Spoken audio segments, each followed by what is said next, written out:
বিসমিল্লাহির রহমানির রহিম। মঞ্চে উপস্থিত নেতৃবৃন্দ, আমার সামনে উপস্থিত মুরব্বীবর্গ, এলাকাবাসী ভাইয়েরা, উপস্থিত মা বোনেরা, দলীয় নেতৃবৃন্দ এবং কর্মীরা, আসসালামু আলাইকুম। কেমন আছেন আপনারা? আলহামদুলিল্লাহ। তো আজকে আমি সকালবেলা এসেছিলাম মাতার বাড়িতে এই জন্য গিয়েছিলাম আমি সকালবেলায়, যে ওখানে আমরা কিভাবে সেই জায়গাটাকে উন্নত করতে পারি, সেখানে বিদ্যুতের ব্যবস্থা আরো যাতে বিদ্যুৎ উৎপাদন কেন্দ্র করা যায় কিনা, আরো অথবা মিল ফ্যাক্টরি কি করা যায়, অর্থাৎ আমরা যাতে আমাদের দেশের যারা বেকার আছে তাদের কর্মসংস্থানের ব্যবস্থা কিভাবে করা যায়, সারাদিন আমরা এই বিষয়গুলো আলোচনা করেছি। শুধু তাই নয়, এই যে আপনারা যে এই যে নির্বাচিত করেছেন, বিএনপি সরকারকে যে নির্বাচিত করেছেন, এই বিএনপি সরকার কিন্তু আপনাদের সরকার, এবং সেই জন্যই আপনারা খেয়াল করে দেখেছেন যে আমরা নির্বাচনের আগে আমরা দেশের মানুষকে কতগুলো প্রতিশ্রুতি দিয়েছিলাম। কি ছিল সেই প্রতিশ্রুতিগুলো? ছিল আমাদের যে আমরা এই দেশের নারীদের অবস্থার পরিবর্তন করতে চাই, তাদেরকে আমরা আত্মনির্ভরশীল করতে চাই। সেই জন্যই কিন্তু আমরা ফ্যামিলি কার্ডের কথা বলেছিলাম, এবং আপনারা দেখেছেন যে ফ্যামিলি কার্ডের কাজ সরকার গঠন করার সাথে সাথে আমরা সেই ফ্যামিলি কার্ডের কাজ শুরু করেছিলাম। একই সাথে আমরা বলেছি যে আমরা কৃষক ভাইদের জন্য সহযোগিতা করার জন্য আমরা কৃষক কার্ড দেব কৃষক ভাইদের জন্য, সেই কাজটি আমরা শুরু করেছিলাম। আমরা নির্বাচনের আগে দেশের মানুষের কাছে আমরা ওয়াদা করেছিলাম যে আমরা যদি সরকার গঠন করতে পারি আল্লাহর রহমতে, দেশের মানুষের সহযোগিতায় সমর্থনে, তাহলে আমরা সারা বাংলাদেশে যে যাদের কৃষি ঋণ, কৃষক ভাই যারা আছে যাদের কৃষি ঋণ 10,000 টাকা পর্যন্ত আছে, তাদের 10,000 টাকা পর্যন্ত কৃষি ঋণ সহ সুদ সহ আমরা মওকুফ করব। আলহামদুলিল্লাহ, আল্লাহর রহমতে আমরা সরকার গঠন করার 1 সপ্তাহের মধ্যে সেই কাজটি করেছি। ফলে সারা বাংলাদেশে 13 লক্ষ কৃষক ভাই এই উপকারটি পেয়েছে। প্রিয় ভাই বোনেরা, আমরা বলেছিলাম যে আমরা দেশের মানুষের স্বাস্থ্যের যাতে সুবিধা পায়। আমরা জানি গ্রামের মানুষ, উপজেলার মানুষ, উপজেলা পর্যায়ে যারা বসবাস করে, অনেক ক্ষেত্রেই তারা স্বাস্থ্য সুবিধা পায় না। সেজন্যই আমরা সিদ্ধান্ত নিয়েছি এই যে উপজেলায় উপজেলায় যে 50 সদস্যের যে হাসপাতাল আছে, এই 50 বেডের হাসপাতাল প্রথম 30 বেড করেছিলেন শহীদ রাষ্ট্রপতি জিয়াউর রহমান। পরবর্তীতে দেশনেত্রী খালেদা জিয়া যখন দেশের দায়িত্বে ছিলেন, উনি আরো 20 বেড যোগ করেছিলেন, 50 বেড হয়েছিল। আমরা এবার এই সরকারকে যেহেতু আপনারা নির্বাচিত করেছেন, এই জন্য আমরা সিদ্ধান্ত নিয়েছি মানুষকে যাতে আমরা, যেহেতু আমরা মানুষের কাছে ওয়াদা দিয়েছিলাম নির্বাচনের পূর্বে যে মানুষের কাছে আমরা ন্যূনতম স্বাস্থ্য সেবা পৌঁছে দিতে চাই, সেই জন্য আমরা সিদ্ধান্ত করেছি বাংলাদেশের 503টা যে উপজেলা আছে, প্রত্যেকটি উপজেলার স্বাস্থ্য হসপিটাল যে আছে, সেই হসপিটালকে আমরা 101 থেকে আমরা 101 বেডে রূপান্তরিত করব, যাতে দেশের মানুষ স্বাস্থ্য সেবা পায়। প্রিয় ভাই বোনেরা, আমরা জানি গ্রাম অঞ্চলে যে আমাদের প্রাইমারি স্কুলগুলো আছে, এই স্কুলগুলোতে যদি আমরা দেশকে গড়তে চাই, তাহলে আমাদের ছোট ছোট শিশুরা যে আছে তাদেরকে আমাদের সঠিকভাবে শিক্ষা দিয়ে গড়ে তুলতে হবে। এবং সেই জন্যই আমরা জানি যে বহু শিশু আছে যারা স্কুলে হয়তো যায় ঠিকই, কিন্তু নতুন জামা বা স্কুলের জন্য যে জামা কাপড় দরকার সেটি তাদের বাবা মা হয়তো কিনে দিতে পারে না। সেই জন্য প্রায় 1,20,00,000 শিশু সারা বাংলাদেশের প্রাইমারি স্কুলের আমরা সিদ্ধান্ত গ্রহণ করছি এদেরকে আমরা বিনামূল্যে সরকারের পক্ষ থেকে ক্লাস 1 থেকে 5 পর্যন্ত আমরা তাদেরকে পোশাক ব্যবস্থা করে দেব সরকারের পক্ষ থেকে। তাদেরকে যেমন নতুন বই দেওয়া হবে, এইসব ছোট ছোট বাচ্চাদের জন্য আমরা স্কুল ড্রেসেরও ব্যবস্থা করে দেবো ইনশাআল্লাহ। প্রিয় ভাই বোনেরা, যে কথাটি দিয়ে শুরু করেছিলাম যে আমরা চাই দেশের মানুষের অবস্থার পরিবর্তন করতে, দেশের মানুষের ভাগ্যের পরিবর্তন করতে, এবং সেই জন্যই আপনারা দেখেছেন যে আমরা এক এক করে পরিকল্পনা গ্রহণ করছি। যেই পরিকল্পনাগুলো বাস্তবায়ন করতে পারলে ইনশাআল্লাহ এই দেশের ভাগ্য যেমন বদলাবে, এই দেশের মানুষের ভাগ্য একই সাথে বদলাবে।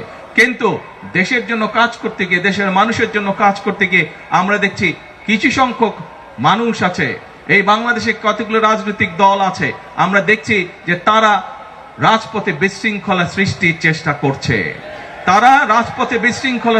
চেষ্টা করছে।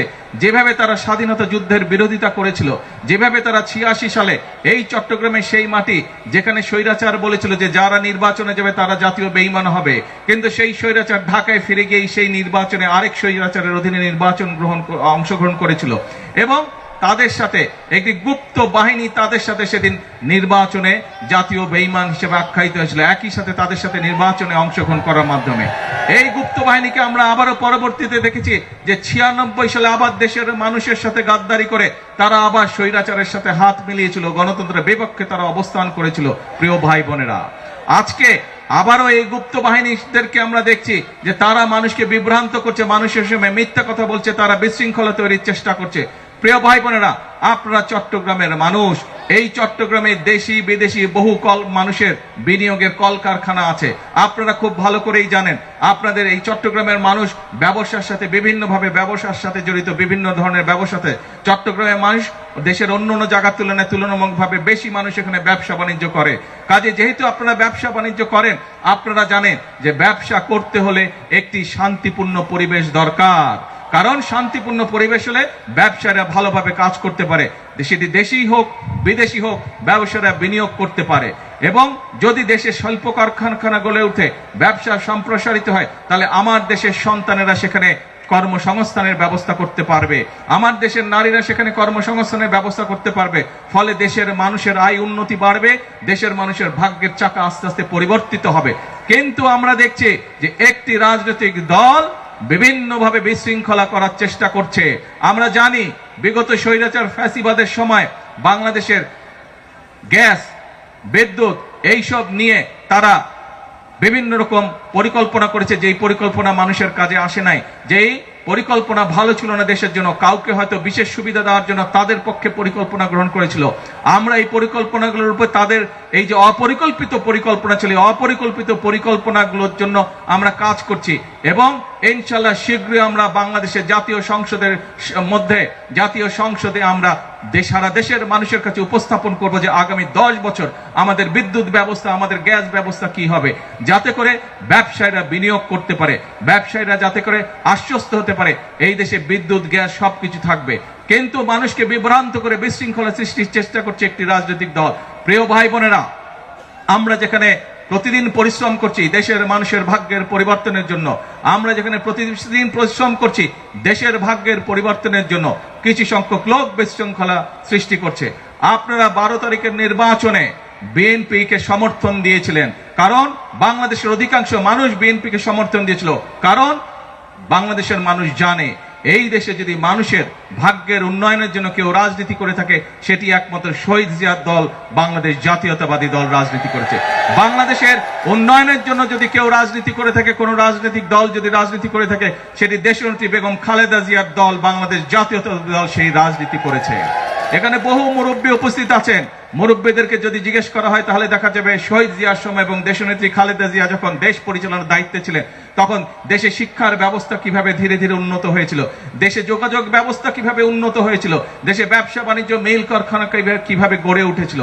আজকে আবারও আপনাদের সেই প্রিয় দল বাংলাদেশ জাতীয়তাবাদী দলকে আপনারা দেশ পরিচালনার দায়িত্ব দিয়েছেন, কিন্তু কিছু সংখ্যক রাজনৈতিক দল তারা বিভ্রান্তি ছড়িয়ে সেই কাজগুলোতে বাধাগ্রস্ত করার চেষ্টা করছে। প্রিয় ভাই বোনেরা, আজ আমাদেরকে সিদ্ধান্ত নিতে হবে, আজকে আমাদেরকে সিদ্ধান্ত নিতে হবে বাংলাদেশের সকল গণতান্ত্রিকামী মানুষ যারা গণতন্ত্রে বিশ্বাস করে, যারা কথা বলার স্বাধীনতা বিশ্বাস করে, প্রত্যেকটি মানুষকে আজকে সিদ্ধান্ত নিতে হবে যে এই বিশৃঙ্খলাকারী যারা রাজপথে এসে রাজপথ বন্ধ করে দিতে চায়, যারা মানুষকে বিভ্রান্ত করতে চায়, তাদের বিরুদ্ধে কি ব্যবস্থা আমরা গ্রহণ করব, এইটি আজকে বাংলাদেশের মানুষকে সিদ্ধান্ত নিতে হবে।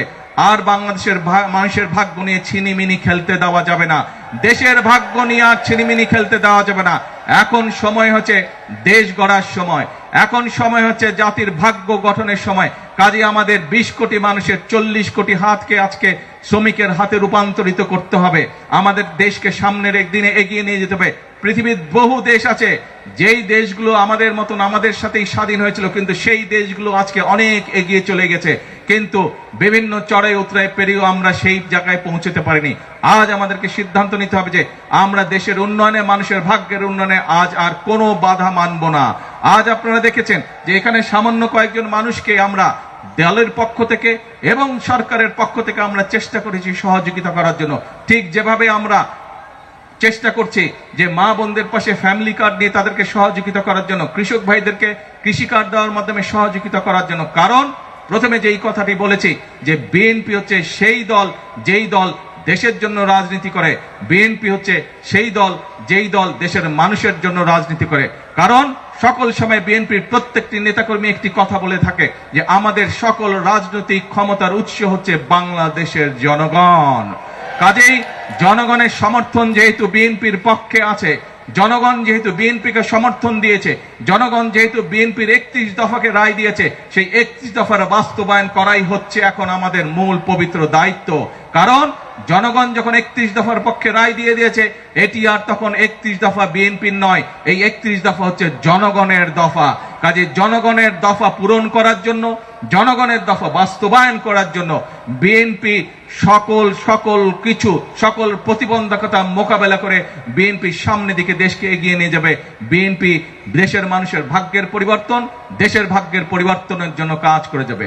প্রিয় ভাই বোনেরা, আজকে এই অনুষ্ঠানে আসুন আমরা একটি প্রতিজ্ঞা করি, আমরা একটি শপথ গ্রহণ করি যে দেশের উন্নয়নের ক্ষেত্রে, দেশকে সামনে এগিয়ে নিয়ে যাওয়ার ক্ষেত্রে যারা প্রতিবন্ধকতা তৈরি করবে, দেশের মানুষের ভাগ্যের উন্নয়নের পথে যারা প্রতিবন্ধকতা তৈরি করবে, তাদেরকে আমাদের রুখে দাঁড়াতে হবে। আছেন আমার সাথে আপনারা?